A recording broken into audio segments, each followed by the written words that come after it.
Movie comedy చాలా బాగుంది. Work from home అనే కాన్సెప్ట్‌ని ఈ మూవీతో పూర్తిగా డిఫరెంట్ వేలో చూపించారు. నార్మల్ వర్క్ ఫ్రమ్ హోమ్ అంటే ఇంట్లో కూర్చొని ల్యాప్‌టాప్ పట్టుకొని అదే అనుకుంటారు గానీ, ఇప్పటి నుండి వర్క్ ఫ్రమ్ హోమ్ అంటే మన తాత వాళ్ళు, మన నాన్న వాళ్ళు చేసే పని వ్యవసాయం అలా చూపించారు. హీరో యాక్టింగ్ కూడా చాలా బాగుంది. లవ్ స్టోరీ కానీ, కామెడీ కానీ బాగుంది. ఓకే. ఫ్యామిలీ అంతా కలిసి చూడొచ్చు మూవీ. ఇప్పుడే చూడడం జరిగింది 'వర్క్ ఫ్రమ్ హోమ్'. మూవీ చాలా ఎక్స్‌టెండ్‌గా తీశారు. మంచి కంటెంట్ స్టోరీ. తప్పకుండా చూడాల్సిన మూవీ ఇది. ఎందుకంటే అగ్రికల్చర్ గురించి గానీ, దాంట్లో లవ్ స్టోరీ గానీ చాలా ఎక్స్‌టెండ్‌గా తీసుకెళ్లారు. అంటే మెయిన్‌గా వర్క్ ఫ్రమ్ హోమ్ అంటే మనం ఇంట్లో చేసే వర్క్. ఆ వర్క్ గురించి కూడా దాంట్లో వ్యవసాయం కూడా ఇలా వర్క్ ఫ్రమ్ హోమ్‌లో చేయొచ్చు. ఆ కంటెంట్ బాగా నాకు నచ్చింది. మెయిన్‌గా వ్యవసాయం ఎట్లా చేయొచ్చు అనేది కూడా ఒక ప్రాపర్ కంటెంట్ బాగా రివీల్ చేయడం కూడా చాలా బాగా చూపించారు. త్రిగుణ గారి యాక్టింగ్ చాలా ఎక్స్‌టెంట్‌గా బాగుంది. చాలా ఎక్స్‌టెంట్‌గా తీశారు.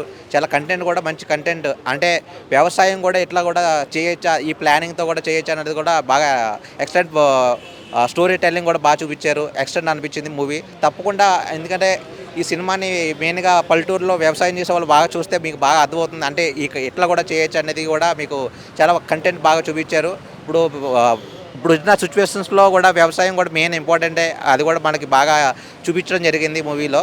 చాలా బాగుంది భయ్య. తప్పకుండా ఈ మూవీని మీరు సపోర్ట్ చేసి వర్క్ ఫ్రమ్ హోమ్ చూడండి మూవీ తప్పకుండా చూడండి. Thank you. Hi Chikitha, really షేకండి చికిత, షేకండి. నువ్వు తను భయపడుతుంది. మెయిన్లీ ఈ సినిమా ఎలా బ్రతకాలో అనేది నేర్పిస్తుంది ప్రజలందరికీ. ఫస్ట్ ఆఫ్ ఆల్ ఇది ఫ్యామిలీ ఎంటర్టైన్మెంట్ మూవీ. చిన్నపిల్లలు పెద్ద పిల్లలు ఎవరైనా వచ్చి చూడొచ్చు. మూవీ చాలా బాగుంది. ఇప్పుడు ఒక రైతు కోసం ఇప్పుడు జరిగే దానికెళ్ళి ఒక మంచి మీనింగ్ ఉంది. సినిమాలో చాలా బాగుంది. మూవీ బాగుంది. చాలా బాగా వచ్చింది. ఒక రైతు దిక్కెళ్ళి ఏంది ఇప్పుడు అనే మీనింగ్ దిక్కెళ్ళి ఒక రైతు ఎట్లా చేస్తే పంట చేతికి వస్తుంది, ఎట్లా అమ్మితే మనకు రేట్ వస్తాయి అనే మీనింగ్ మంచి ఆన్సర్ ఇచ్చిండు డైరెక్టర్. చాలా బాగుంది సినిమా మూవీ.